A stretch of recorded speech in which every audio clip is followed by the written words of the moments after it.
What are the specific ways that a center leaving is a compounding negative for an offensive line if he's playing at a high level like Jason? I mean, every adjustment that has probably ever been made since 2011 or 12 on the sideline during a game when they got to be made in real time, he's been a part of it. During the week, I'm sure there's a good chunk of every Thursday where him and Jalen Hurts and the quarterbacks are sitting down and going through the blitz reel and the looks and what's coming. The thing that everybody's going to miss is you could put Dexter Lawrence on top of him. Right. And he's putting him on his back in the run game, Chris.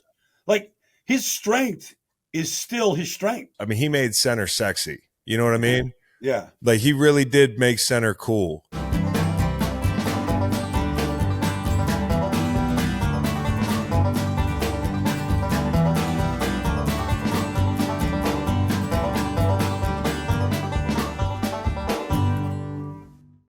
All right, so some days you don't have a guest. Monday, I did not have a guest. I told our guest today, I went outside and I said, I'll worry about it tomorrow. And I got home and guilty as charged.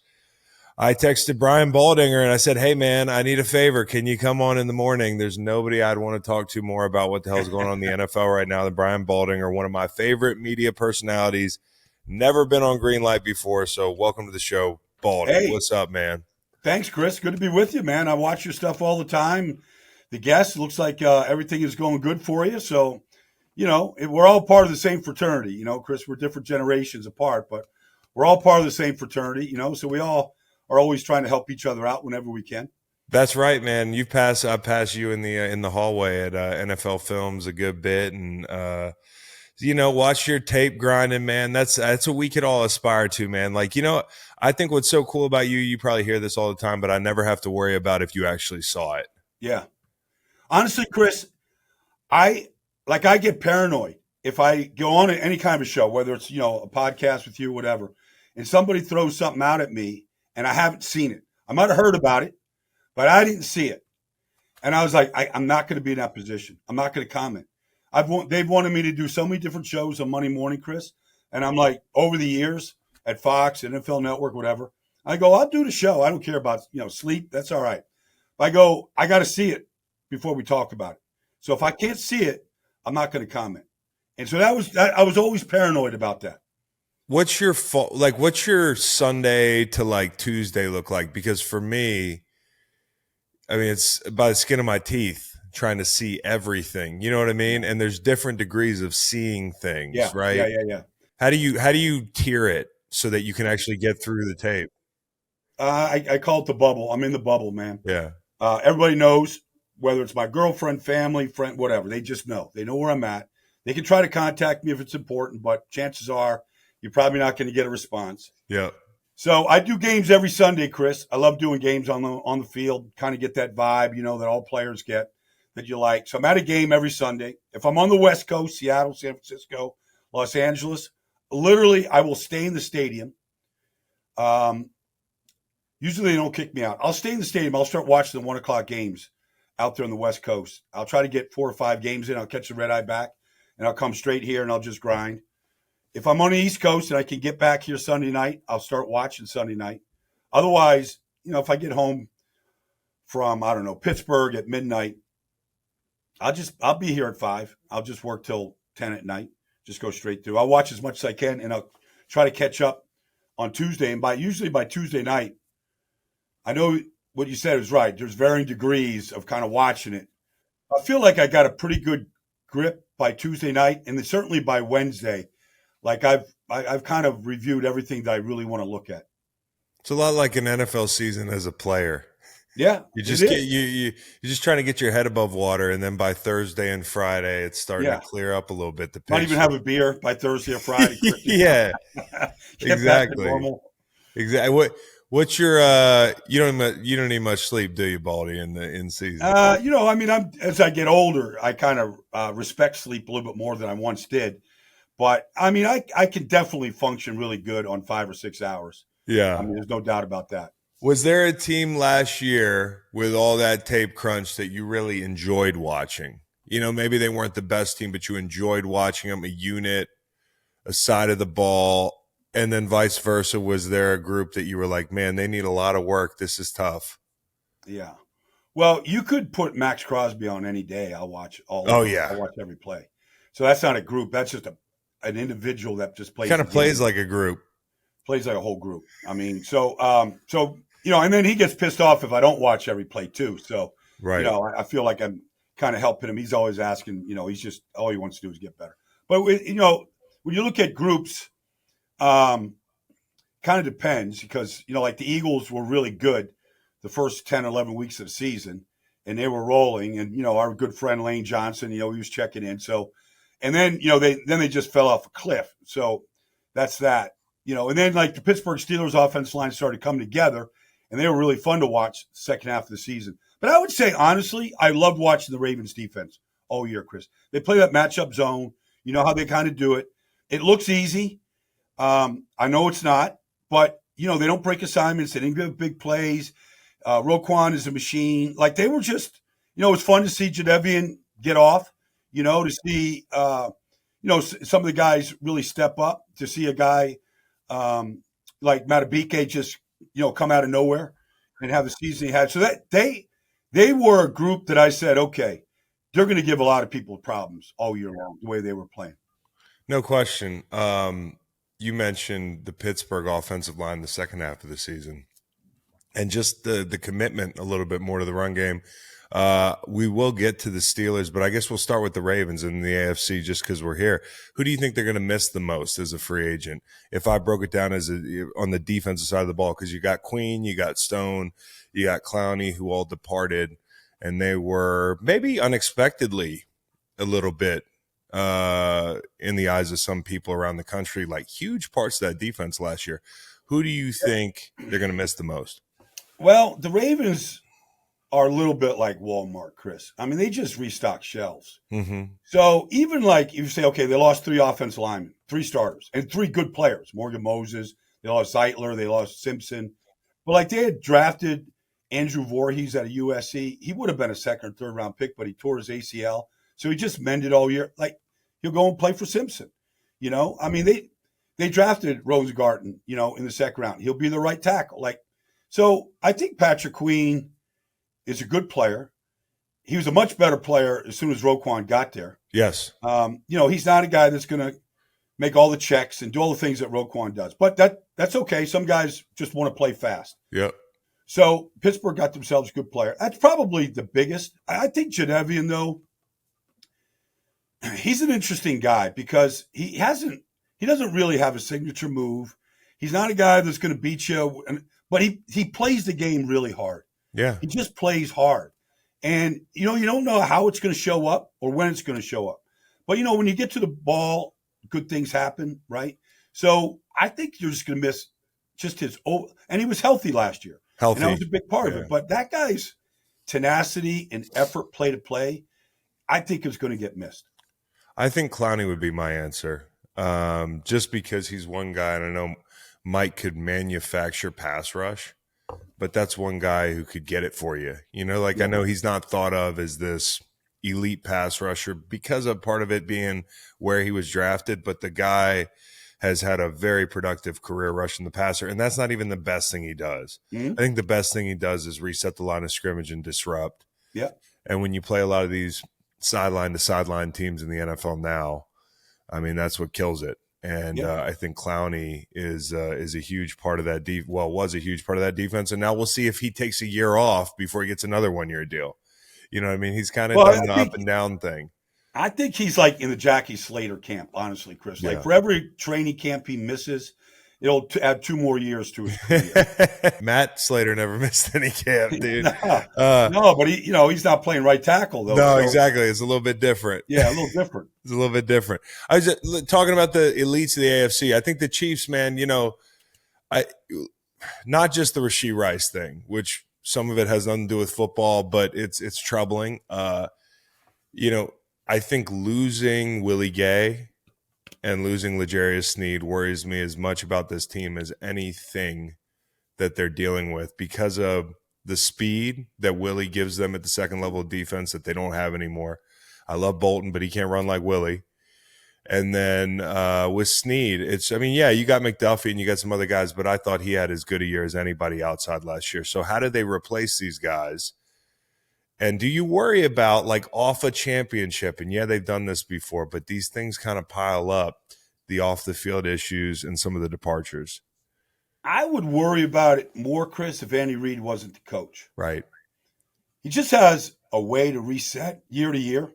And even when they were struggling last year, and they were struggling, like nobody panics. Nobody's throwing in the towel.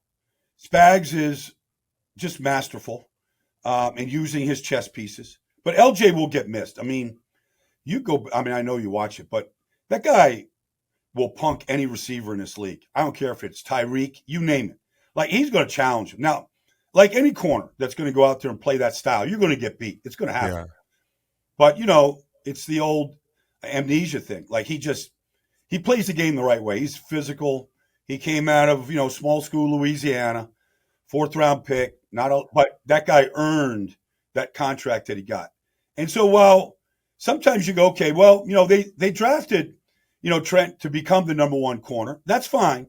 But when you don't have that guy opposite you that's taken on the number one, and all of a sudden you're in that position, that's a different pressure that Trent hadn't had yet. Now, he might answer it. I don't know. Joshua Williams, the guys they have there, I don't know. But, at some point, the defections, I think, will catch up to him. I just don't know that's going to happen right now.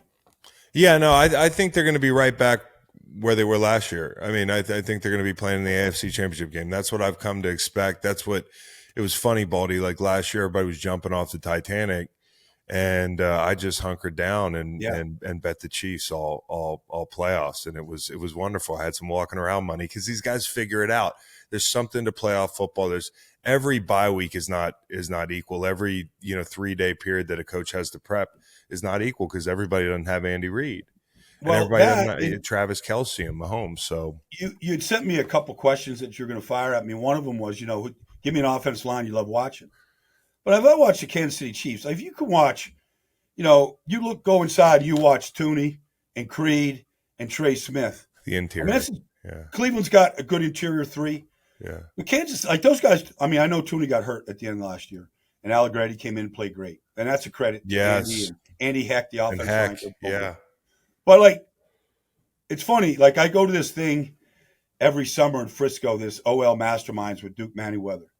Yeah. And, Creed's been going since his sophomore year at Oklahoma. And Trey, they won the Super Bowl last year, and there they are on July 9th. They could be at a lake. They could be fishing. They could be doing a lot of things. July 9th last year, they're at OL Masterminds, and they're talking to Willie Rofe, and they're talking, to Steve Hutchinson. And they're always right next to each other. And they're taking notes, and they're asking good questions. And when they're asked questions, they humbly reply. And they don't never miss a play. Yeah. And if you ask Mahomes, what do you love watching about your team? He'll say, when Trey Smith throws that howitzer of a right hand at people, I love watching him deck people. He goes, that gets me off ball. They're just a bitch inside, man. They cut you up. No question. Those guys are grown men inside. And that's the one thing Kyle talked about, a lot coming from there was obviously his relationship with Andy Heck, but also just how strong they were in the interior. And then watching them last year, I don't think enough people picked up on this. We blame the wide receivers. I get it. But the tackles, when Patrick, who creates a tough job for a tackle with his set point, his set point is hey, take a guess. But that's the good thing about having Patrick Mahomes. You're not going to tell him to sit at 7 yards. Hey, go back there and create. But you need tackles who can do their jobs efficiently and intelligently. And I didn't think last year, especially with the pre-snap penalties and that sort of thing, it put them in tough spots where they were pressed to figure it out. If they had had more fractions of time outside to work things out, I think they would have been better in the passing game. So I really look at tackle as a position this year that's got to be better. Well, to your point, if you watch Jawan Taylor at Jacksonville, he was a good player. Oh, yeah. Really good player. Mm-hmm. And Jacksonville just said, we can't meet the price that he's going to get in free agency. That happens. But, he never had any of these issues in Jacksonville. Right. Quarterback, whether Gardner Minshew, whoever it was, they were pocket quarterbacks. Yes. Trevor was beating you from the pocket. He went to Kansas City, and all of a sudden Jawan Taylor doesn't look like a great player because of Patrick's movement, when he steps up, how he steps out, why if he leaves the pocket. It's tough. It's tough on Donovan Smith. It's tough on those guys. They drafted a kid out of BYU this year. I think he's going to be a pretty good player, but they all have to learn how to play with him. Interior, though, that helps when Mahomes wants to move because they got a flat interior. They're not getting a great deal of pressure up the middle. No question. There's a lot of those false start penalties. I wonder if part of that is because people are saying, hey, I'm running the hump. He's going to be back there at 9. You're getting a lot of speed looks. And, you could see it, the opener with Hutchinson and some of those guys, he was early. And, a lot of people have been talking about Lane Johnson being early. Prove it. Well, I don't want to give Lane's secrets away. No, neither do I. And I won't do that. But, it does have a lot to do with the center, Chris. Yeah. Kelce's been there every step of the way. Yes. And so you start building a trust with the center and what he's doing with the ball, how he's squeezing it, his head movement. Like, you start timing this thing. And look, I can slow it down. You can slow it down. We can see Lane's foot moving. You can look at the rules and say, okay, if you're in 2-point stance, you could do this. But at some point, like Lane will tell you, you can't win the 100-meter dash if you don't get off to a fast start. Like, he's not going to get off to a slow start. It's just not going to happen. No. And it's really impossible for any any umpire or referee to call that. You just can't see the ball and him and all the things you got to see in real time. You can't see it. No, people have been getting off early for eons. The difference is Lane is so good and athletic. Yeah. Every millisecond that he's off early, he gains a lot more ground backwards than the other guys. And so you notice it. Yeah. Like he's just that quick. He's the most fast twitch tackle in the history of this game. No, he's got the same twitch that a great defensive end like yourself has. Like, that's who his comp is in his whole business. Man, he's incredible. Is there anybody from, not to get off on a Lane sidebar, but is there anybody from your era that he reminds you of athletically? Well, I played with a guy that in Dallas, Pat Donovan, who was a defensive lineman at Stanford, super intelligent guy. And, I told Lane not that long ago, I go, because I hear all these people kind of pushing him out the door. Oh, draft a tackle. And then when Lane gets done, I'm like, why would he go? He's playing at a great level. He's healthy for the most part. Yeah. But his style of play also, he's not getting beat up. He's a dancer in the pass game. He's getting off his block. When it's time to release, so he's not beating himself up every Sunday. He's got a good awareness about him when there's a pile. He's not getting rolled up. I played with a guy like Pat Donovan who was just like that. He wasn't. He didn't have Lane's athletic ability. But he was a good athlete. Yeah. But he danced out there. I don't care who he was. Lawrence Taylor, you name it. Like, he just stayed in front of him, stayed between the quarterback and his pass rusher, and he was enough in the run game where he wasn't getting knocked off the ball, and he was getting stalemates at the point. And when you have a guy like Dorsett, he can make you look pretty good. So I would say, just from an athletic standpoint and just a consistency standpoint, remind me of Pat Donovan, who went to, 4 or 5 straight Pro Bowls in a row at one point. Oh, that's awesome. I have show Lane some of that tape. Let's talk about the Eagles real quick. We're just bouncing around here. The Eagles, no Kelce. You kind of touched on it. What are the specific ways that a center leaving is a compounding negative for an offensive line if he's playing at a high level like Jason? Well, every adjustment that has probably ever been made since 2011 or 12 on the sideline during a game when they got to be made in real time, he's been a part of it. Yeah. Whether it's like, how the hell are we going to get to the mic? Like, we got to fold this. We got to get, if we don't get to the mic, Luke Kuechly, whatever, he's going to make every tackle. Yes. So, he's been a part of every adjustment during the game. You can see him talking to Stoutland all the time. During the week, I'm sure there's a good chunk of every Thursday where him and Jalen Hurts and the quarterbacks are sitting down and going through the blitz reel and the looks and what's coming. So all that is imperative. And then I think the thing that everybody's going to miss is you could put Dexter Lawrence on top of him. Right. And he's putting him on his back in the run game, Chris. Like, his strength is still his strength. Like, his lower body strength. Like, I know he can't walk on Mondays, and I know it's rough and all that. But, like, his lower body strength is still as good as anybody at that position in this league. Yeah, no, I mean, he played at such a high level last year. I mean, there's few guys that I can remember leaving the game Yeah, playing at such a high level. And I think we'd appreciate it more if it were more of a measurable position with yeah, statistics or that sort of thing, or like a wow position. But he was as close. I mean, he made center sexy. You know what I mean? yeah, Like he really did make center cool. yeah, And there's some other guys that made it cool for a while at different points. I think Alex Mack made it look cool. If you watch tape, I remember Alex Mack yeah. being just a stud. There had been some great centers, but Jason Kelce made it look cool. And it didn't hurt that he was a celebrity at the end of his career.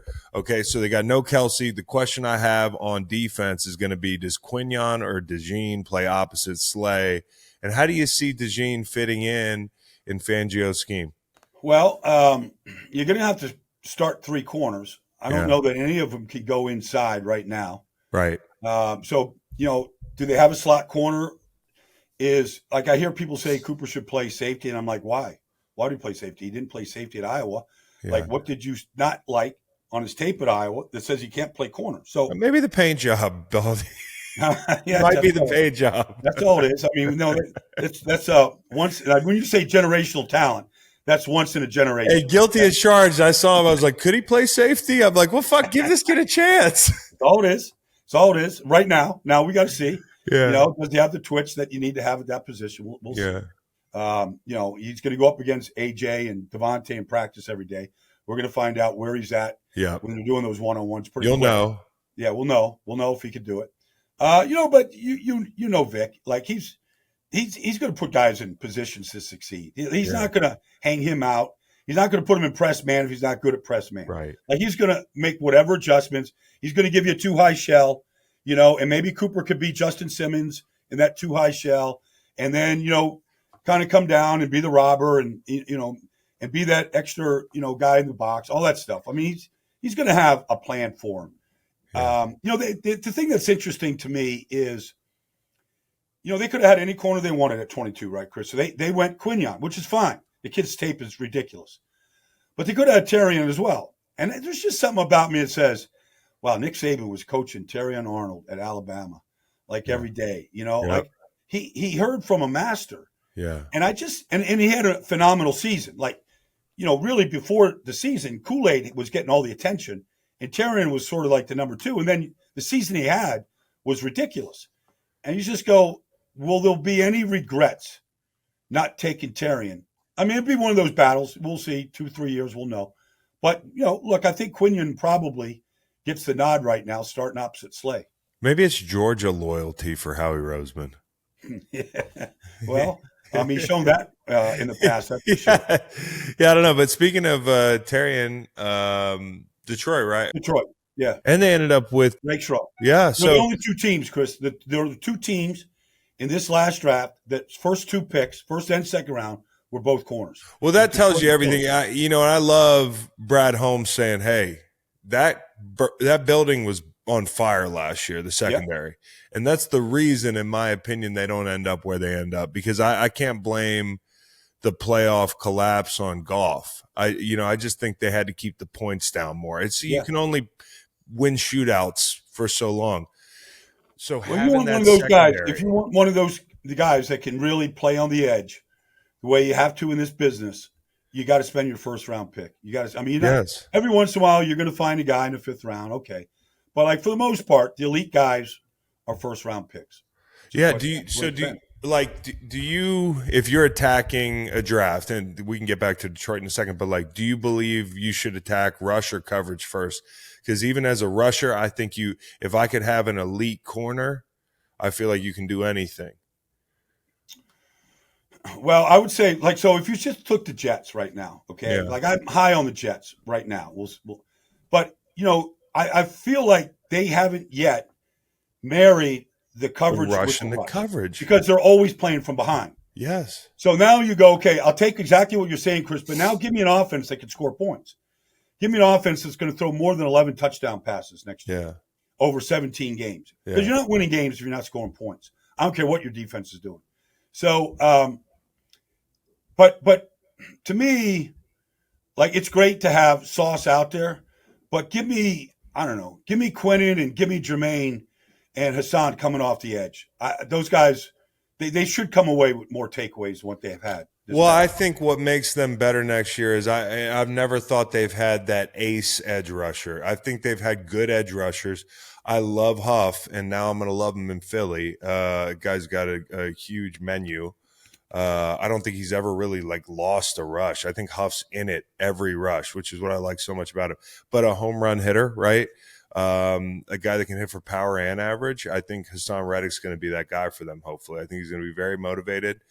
And you can only win so much inside. You got to have some of those outside guys be difference makers. And I think this is going to make Jermaine even better. It's going to make all the guys that you've been waiting on to take that next. Well, I don't even know what was going on with Will McDonald last year, but like these are guys that are going to benefit from having Hassan Reddick in the room because he's going to create.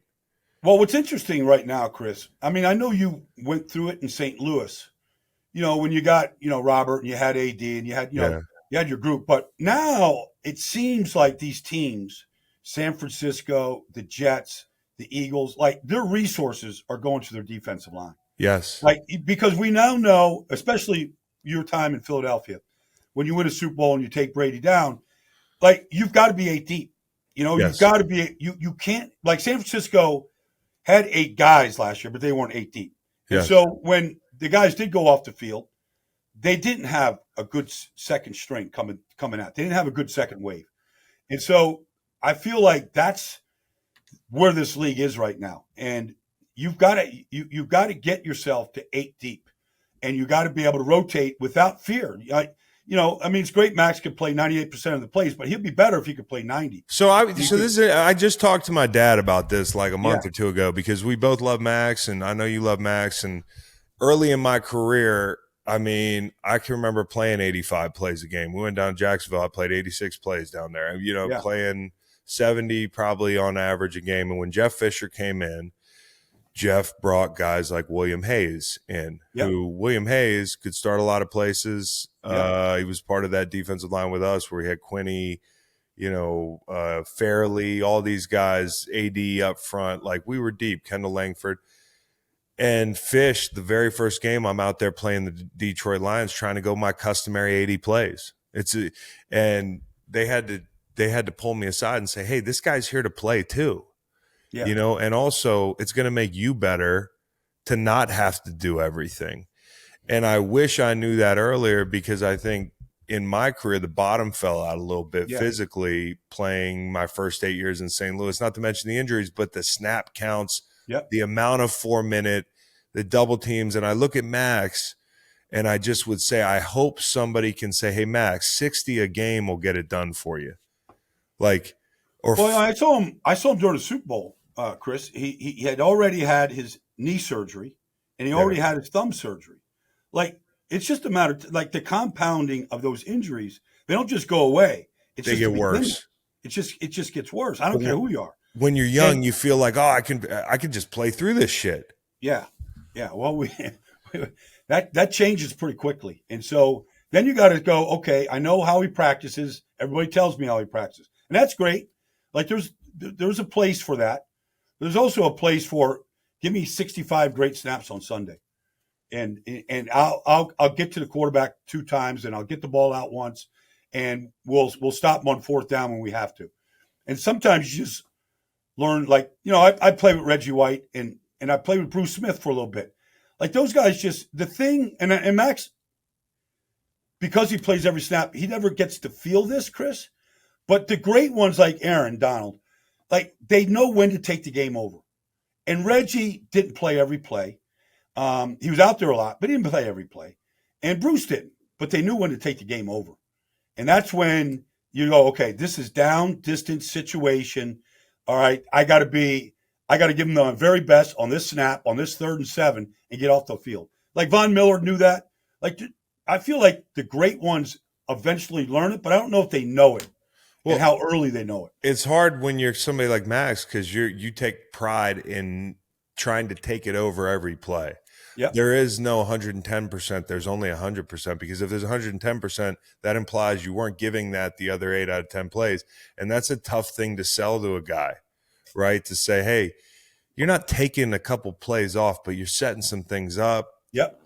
some plays you're going through the motion. That was something I never could understand myself. I remember playing. There was a guy, Jeremy Bridges or something. It was a right tackle. You remember him? I had gotten done playing him in a game, and I was young, and he was like, "Hey, let me give you a little advice, man." Like, he's like, "You're doing a good job." He's like, "Save your best rushes," Yeah. And I was like, "Fuck you mean? You don't want? I don't. I'm trying to win as soon as I get out there. Trying to win every down." And he's like, "It's a dance. When I play like Dwight Freeney or XYZ, I know he's got that thing in the back pocket." And I think, for Max and any young lineman, it's like learning to do that without sacrificing your effort. That can be a tough dance, but I don't even know how we got to Max, but you and I can talk about Max all day. I just hope he stays healthy. And that's what me and my dad were talking about, was like, this guy's a warrior. But I think what we were talking about was rotating defensive lines. And I guess that would lead me to my next question. Who's got the best defensive line in the league right now, top to bottom, in your opinion? I think the Jets are going to be pretty good, Chris. Yeah. I really do. I think Jermaine's on a good trajectory. I think Hassan's a big upgrade. Yeah. I love Bryce Huff. He's got an amazing takeoff. I remember I nicknamed him last year the Bugatti, because that's what he looked like coming off the edge. Yeah. He made everybody better, but he never played more than 50% of the snaps. He's been a rotational player, come in on third downs, all right? But Hassan can play. He knows how to play. And he is motivated for a new contract.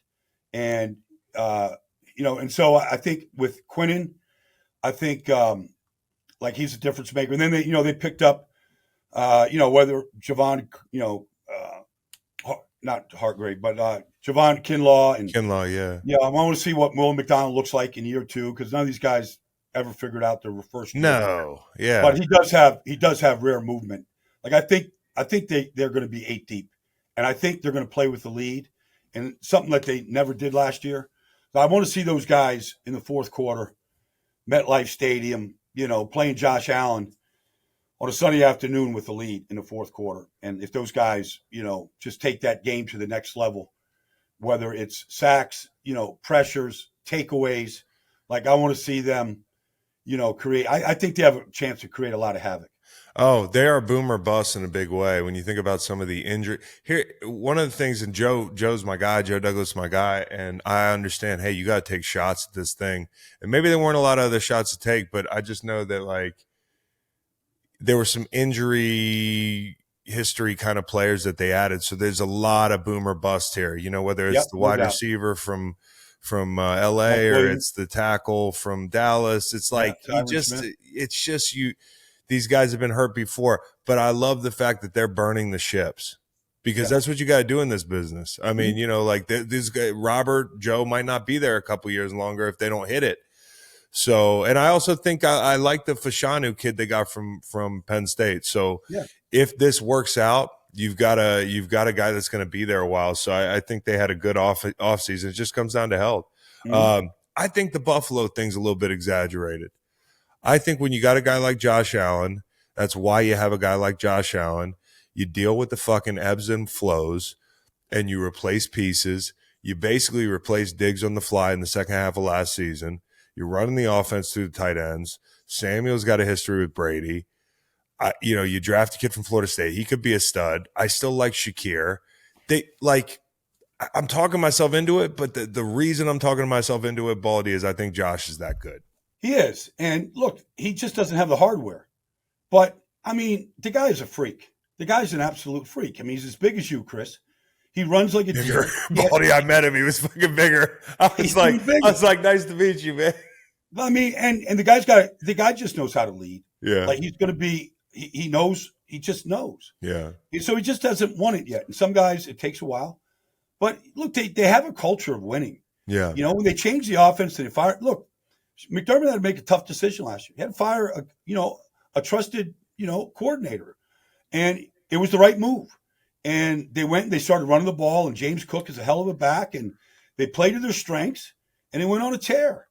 Now, defensively, I still worry about them a little bit, Chris, because they've been trying to build up on the defensive front, and they just have not got to the point where they can win playoff games because they're just giving up too many points. Yeah. And they're not affecting whether it's Joe Burrow or Mahomes. I mean, they've shut them down the last 3 years in a row.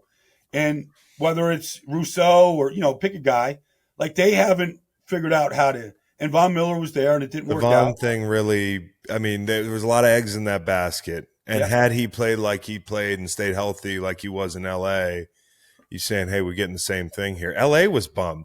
Les Snead's on fire, right? Like Les wanted to keep him. So it's not like Buffalo was the only person in the room that wanted to add Vaughn. It just didn't work out. The health has been up and down. So, but hey, you know who they still have, Baldy, who might be one of my favorite players in the league? I said this when my son says, oh, I want to play linebacker in the NFL. I'm putting him in a dark room and throwing up some Matt Milano on the projector. As soon as he went down, the defense went down. Oh, for sure. As soon as he went down. That guy is he's just a missile. Yeah. He's just a missile in every phase of the game. And he's 2 steps ahead of where the play is going.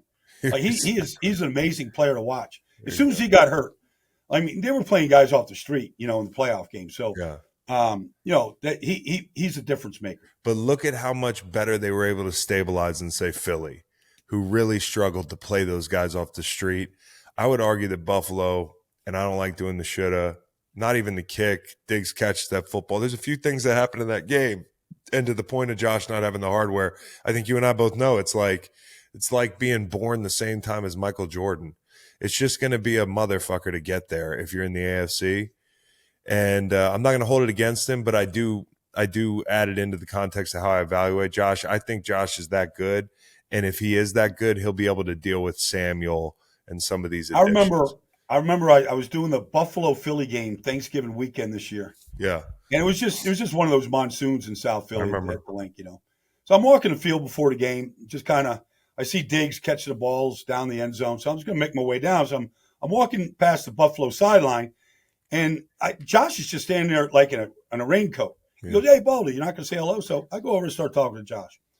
So like literally, it's just a mud puddle. That's all it is. So I go, "Hey, Josh, this might not be a great day to throw the ball, man. You might have to run it every down." He goes, "Fine with me. I don't care." Like he honestly does not care. Yeah. Like, let's give us they took him to overtime that day. They lost in overtime. But honestly, he doesn't. He's just one of those guys that it's not the only statistic. And I know it's cliche. The only statistic to him is just winning, and whatever he's got to do to win. If he's got to truck you to get to the end zone, he's going to do it. Yeah. Like whatever it takes. And to this point, like he might have to change his style, but I don't think he wants to change his style. Like if he plays 10 years instead of 15, I don't think he cares. He's going to leave it all in the field. And I don't know that guy. I've never seen him get up slow. Never. I've never seen him hobbled, limping, anything, ever. It's just one of those rare people I think is built a little different, like physiologically. Like maybe there's a little quickcrete in his bones, man. I don't know, like an Adrian Peterson type thing. So talking about the AFC, man, one of the things, can you explain to me the Bengals, the Mims pick? Not that I'm saying it's not going to work or that I'm not excited about the kid, but where does he factor this year, right? I don't know. I mean, you got Zeus on one side. You just got Trent Brown on the other side. So you already got the biggest monsters to ever play right, left tackle ever. And Zeus, look, I love Zeus. I mean, I knew his dad. I knew Zeus since he was 15. I love him, but he's not a very good player. Like, he struggles with speed. Yeah. He struggled. But, to his credit, he plays every single snap. Yeah. Never takes a game off ever. Doesn't take a practice off.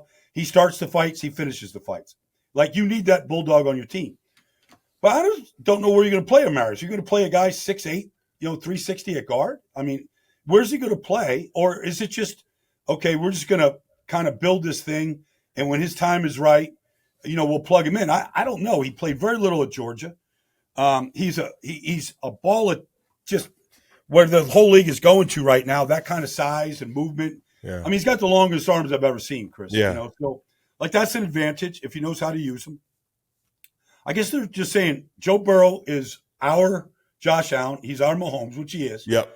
And if we keep him up for 17 games, we're going to be in the playoffs.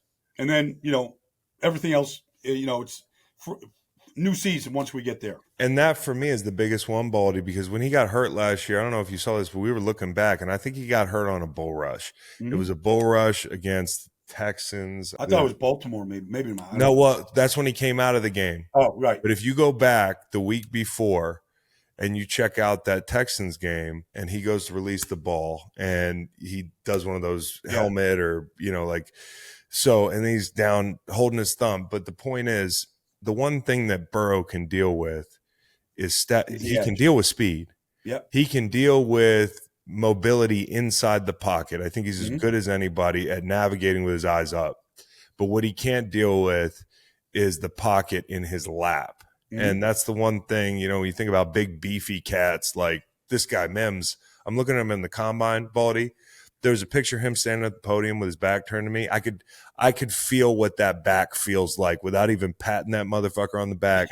That is an NFL body. Yeah. That's a dude. That's a people mover, and he's not going to get moved, you hope. And so I think adding the beef to that offensive line to give Joe a shot, right? Because he's still getting hurt. Well, I mean, honestly, I remember being at training camp last year. And I was talking to Jamar Chase. And Joe Burrow's dad was there. Jamar's dad was there. Yeah. It was like a family Saturday scrimmage, whatever we were doing. Yeah. And, at that time, Joe had the bad calf. And I remember Jamar saying to us, he goes, hey, I hope he's not ready. I hope he doesn't play week 1. And all he was saying was, I don't want him on this field until he's 100% healthy. And he never was healthy. Yeah. Like, it was painful to watch Joe try to, he couldn't play action pass. He couldn't do anything. I mean, he could still throw the football, but he couldn't move. He couldn't elude people. It was just painful to watch. They looked bad at the beginning of the season, and I wondered if they had lost it because I didn't realize how much of a thing that calf was until maybe a month in. And you're almost like relieved it was the calf because they looked bad. I mean, it looked like they had lost their way. Okay, so we talk about the Browns, another team in Ohio here. With Deshaun Watson, is it physical or is it mental? Because he got hit more than the guy we were just talking about when we were in Houston. People didn't add that up. I think when you add it up, it's pretty eye-opening. Well, what's eye-opening is, I remember being in Indianapolis last year and Cleveland came. And, the question all week was, Deshaun going to go? And, coach comes out and says he's cleared, he's good to go. And then, he comes out of the, he's awful. And then he comes out of the game in the second quarter, and we don't even know what the injury is, if there is an injury. Mm-hmm. And, he doesn't go back in. And then, maybe the week later, they're in Baltimore, and he's hobbled pretty good. And they find a way to beat the Ravens in Baltimore. And then he just kind of fell off the map, and all these other quarterbacks. So you just don't know if it's an accumulation of injuries right now, if the off-the-field things just got to him and just crushed him like it can a lot of people, not just athletes, but people, when it's just an avalanche of people against you and allegations, all this stuff, you just don't know how much that affected him. Yeah, you're playing quarterback. And you're playing quarterback where you've got to have more confidence than anybody else in the whole building every day. Yeah. And so you just wonder, how many guys can be wired to handle all of it? And I don't know if Deshaun is. I think we're going to find out because now we're 2 off seasons removed and presumably goes into this off season healthy with a pretty good team around, at least a very good defense. So we're going to find out a whole lot. Can he play with Lamar and Joe and the guys in that division? Yeah, I think it's physical, and I think when you look at how much he was sacked in Houston, it just eventually catches up. And do I think he's mentally fried? Probably. I mean, look, they sent Flacco away. Flacco's a godsend of a backup quarterback right now. Did you see how good he was last year, right? Everybody saw that. So why send him away? Because he's a threat. Because he's a threat. Now, if Deshaun was Joe's 30, I think Joe's 39. I'm at it. Yeah. I think you guys might have come. We're the same age. When I saw Joe last year at the Inside the NFL set, I was like, man, what you up to, man? He was trying out for Inside the NFL or whatever. He's like, I'm just doing an audition, but I'd probably go back and play at some point this year. I was like, no shit. Turns out I was cheering like hell for that dude down the stretch. It was a fun run to watch. But they ran into a buzzsaw in the Texans, and my question for you, Baldy, this year is why not? Yeah, why not? Why not? Why not? Because if you go out and you get Danielle Hunter and you get Danico Autry and you get Foley Fatukasi, all you're doing is D'Amico's going, okay, this worked in San Francisco. This is what we're going to do. We're going to have the best damn defensive line because we're going to score points. We've got the offensive rookie of the year. We got Will A over there. We got Daniil now. We got Danico inside all over. Like, they got pass rush specialists. And Daniil's coming off his best season ever. He's back in Texas. He's from Katy, Houston. Like, he wanted to go back home. He could have taken more money. Like, he wants to be there. And he's healthy. They're loaded up. Now, I guess I'm not the biggest fan of diva wide receivers. I don't know that anybody is. I do like Stephon Diggs. Me too. I like Diggs. He's been always very good to me. He's not soft.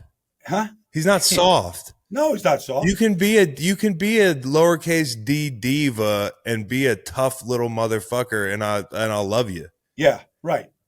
But like, was Buffalo really, are they better without Stephon Diggs? Like, they just give him away and pay him the money to go. But regardless, like, he's there with CJ. So I don't know how that's going to disrupt things with Nico and Tank and the guys that they had. But, you get Joe Mixon, you got Tunsil over there. I mean, they got. Why not? And that coach can coach. Yes. Like, I like this, Chris. I don't know how you are. Like, I don't need my head coach to be an emotional mess. No. But I need my coach to be plugged in. And when somebody commits a stupid penalty, it gets fixed on the sideline right away. Like, when they need a pat on the back because, he just went 3 and outs, give him the pat on the back. Whatever. But, like, he just looks so plugged in to me. Yeah. Like, why can't you go win with D'Amico right now?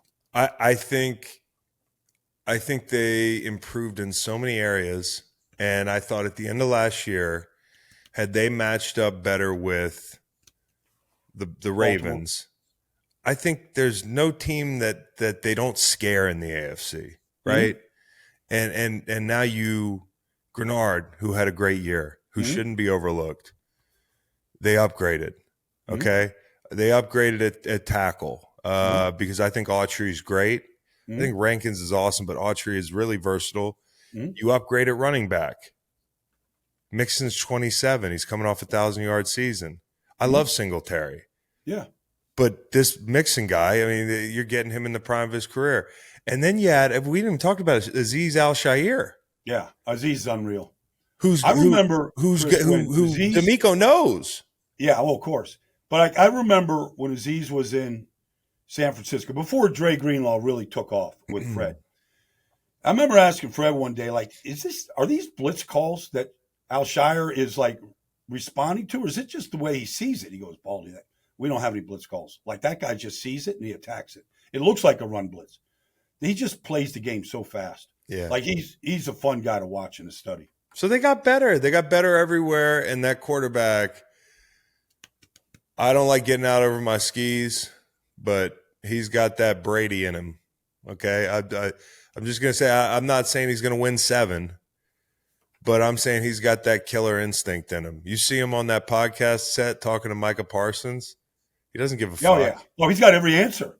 He doesn't give a fuck. So sharp in that whole thing. Like, Micah was trying to fire him. He was trying to, like, fill up the 6-shooter. Yeah. Like, he just answered every single one in, like, I need that guy in my huddle. I need that guy to fix things in my huddle, like the way that he responded to Micah. That guy doesn't play around, and you said it with D'Amico. I think when you got a young players coach like that who knows what he's doing, who doesn't have an ego, and then Nick Caserio's done a great job. When you leave New England, they're like, well, it couldn't have been you, but he did a great job, and he's doing a great job in Houston as well. So they got a great thing going. I'm excited about the Titans. My one question about the Titans would be, because I'm a buyer on Calvin Ridley, I think people act like they forgot how fucking excited we were about him last year coming to Atlanta. It was like, he's going to set the league on fire. Well, 1 year catching the ball from Desmond Ridder and company in that offense, and all of a sudden we have written him off in Jacksonville. His year in Jacksonville was like they had three guys that played the same position. And my biggest question about Calvin Ridley is he's a slot guy. When he was in Jacksonville, I thought they had too many guys that did the same thing.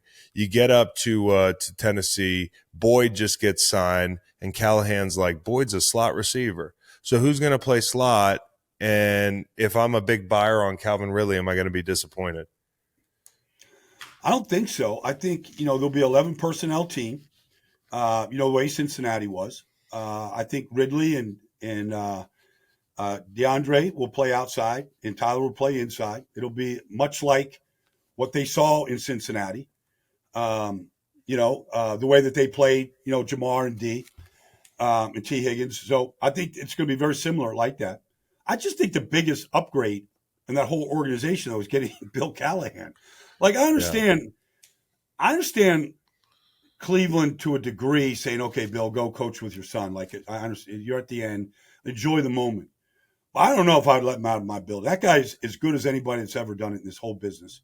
Everywhere he goes, the offensive line gets better. And that was the weakness of the whole team last year, was the offensive line. And now you had some pieces right there. So I feel like they've got a chance. They've got a chance right now. And I like Will Levis.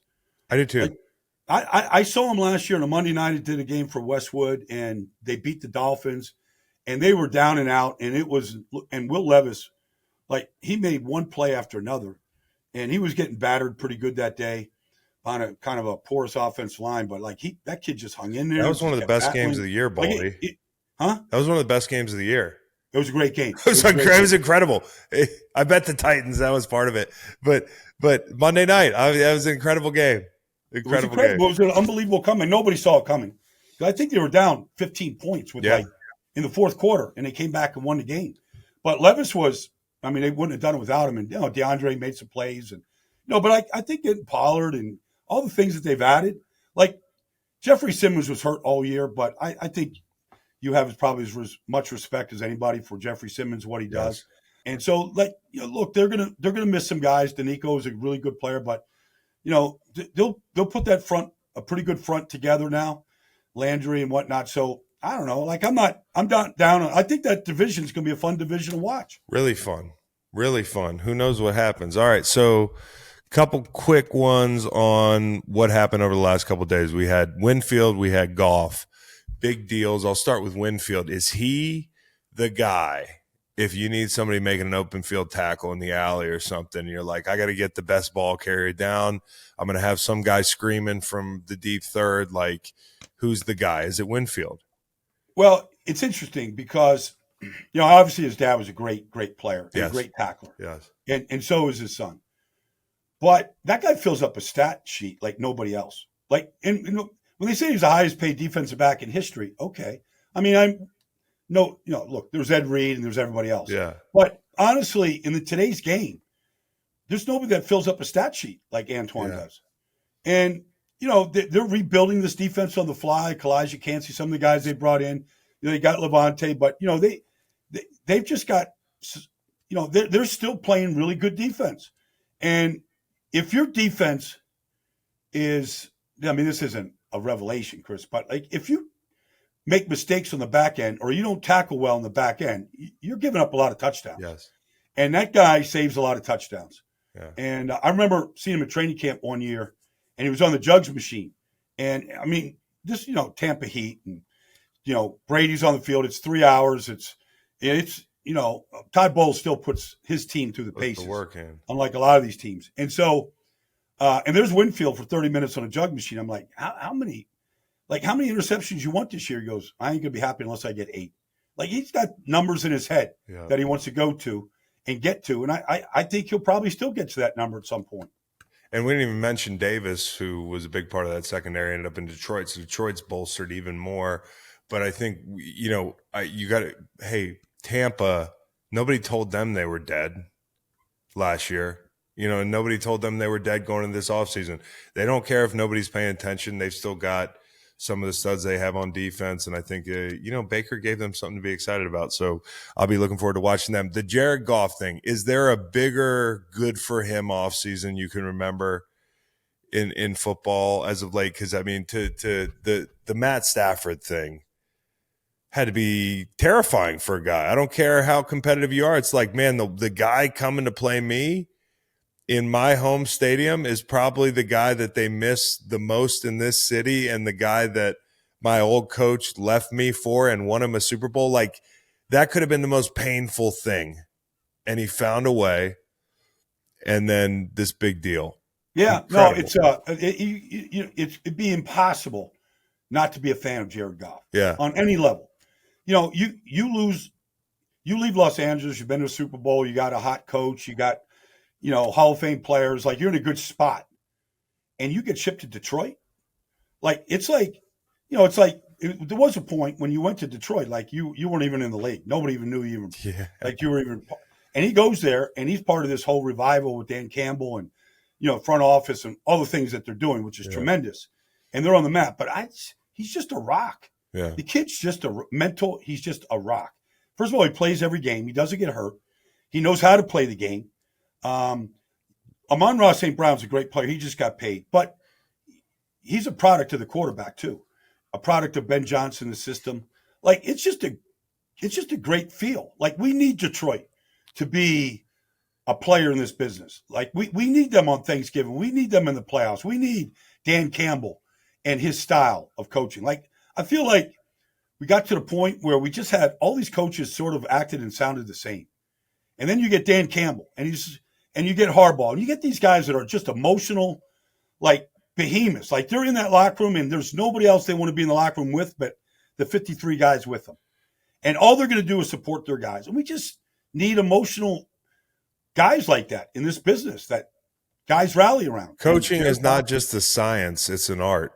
And the art kind of can get lost in the shuffle when everybody's too focused on the science, the analytics, the X's and O's. I'm this boy wonder, like those guys are great and they build up a lot of the league and they've done great for the league. A lot of these young gun offensive coordinators, but I love a football guy. I love hearing Jim Harbaugh at whatever age he is saying at 4:30 in the morning, he opens his eyes and says, "Today is not just a day; it's today." It's today. I'm like, it's what today, the fuck? Right? I'm like, I don't know if I've ever woke up like that in my life, but that's what coaches are for, man. And so I tell my girlfriend in the morning, Chris, I go, look, I'm attacking today with unbridled enthusiasm. She goes, what does that mean? I go, you'll see what it means. Like nothing ever known to man. But I think Goff's great for the game. I think the Lions are great from a game. I was thinking this, Baldy, watching the draft and seeing those guys and having played in a place that's not quite as maybe depressed from a football standpoint. I mean, St. Louis, we had the greatest show on turf right before we all got there, but it was bad. And I just think about what they've gone through. And then to have four guys standing up on stage to open the draft that not only they're up there, they're Detroit Lions, but you don't even need chyrons under them. No, like, who these guys are. The whole league knows who these guys are.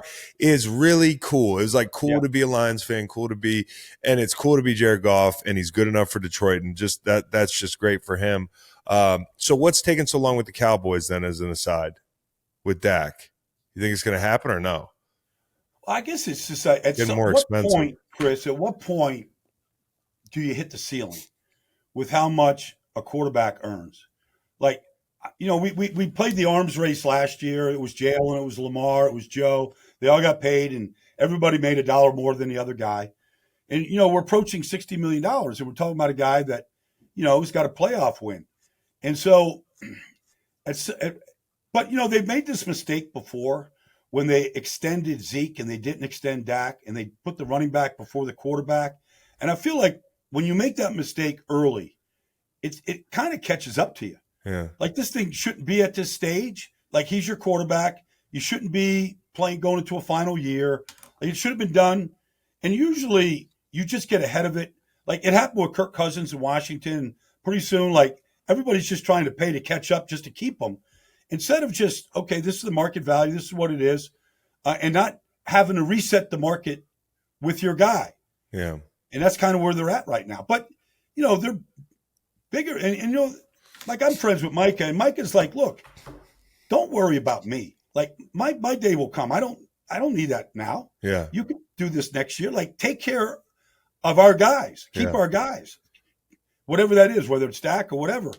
Like, don't worry about me. Like he's been out front and outspoken about it. But some teams like Philadelphia, I'm not here to blow smoke at Philly, but they're never in cap hell. Ever. No. Like nobody even knew Jalen Hurts was ever getting a deal until the deal was done.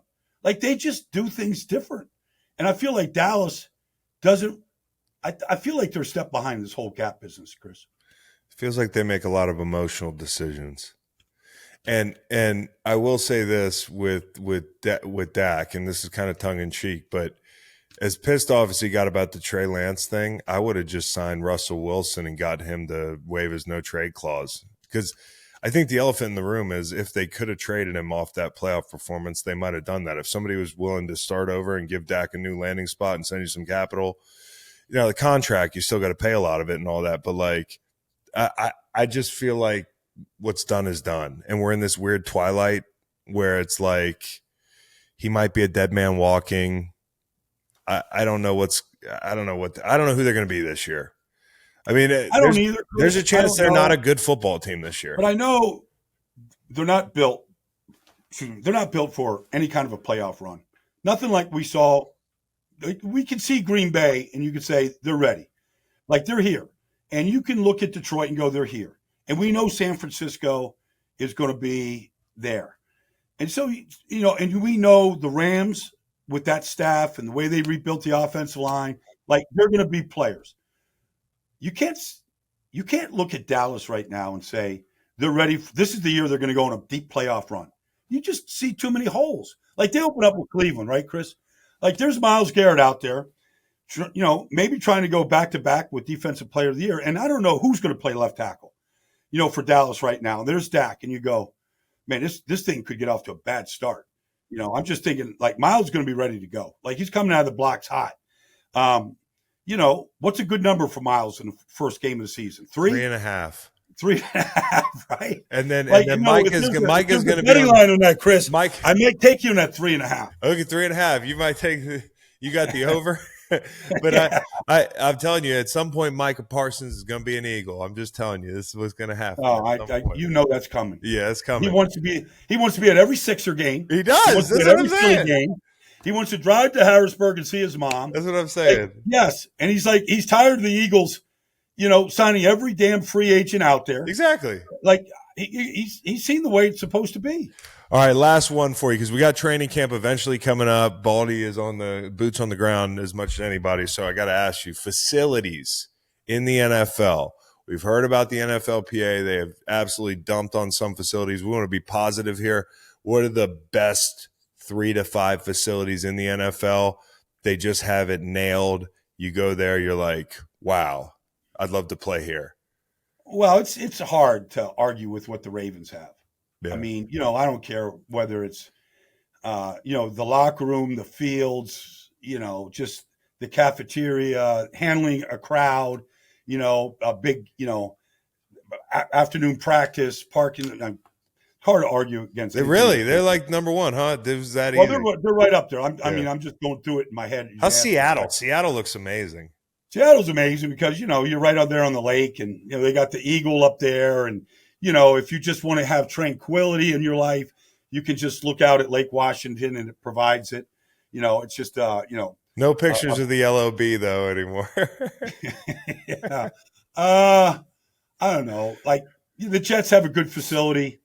I'm up there a lot. They take care of everybody. Miami looked nice. I saw some. Miami's a good spot. Miami, that First Baptist Health Center. Okay. He's got to deal with, he's got to bring your sponge underwear. You're going to change it 3 times during practice. You're just gonna sweat right through everything out there. Hey, you can get some Rita's water ice at NovaCare. So at the end of practice, look, I tell like anybody that has a weight issue in Philadelphia, it's on them.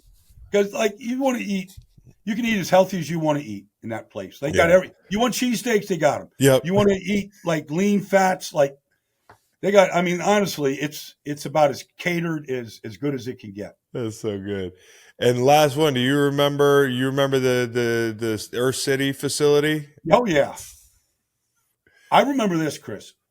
I don't know if you remember this, but your rookie year, what you was 2008, right? Yeah.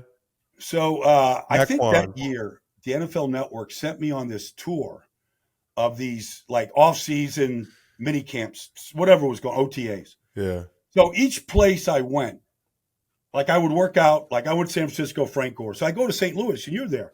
And so you had this thing, I don't know if you remember this, and if my memory is bad, correct me, Chris, but you used to run in the sand pit at Earth City. Yeah.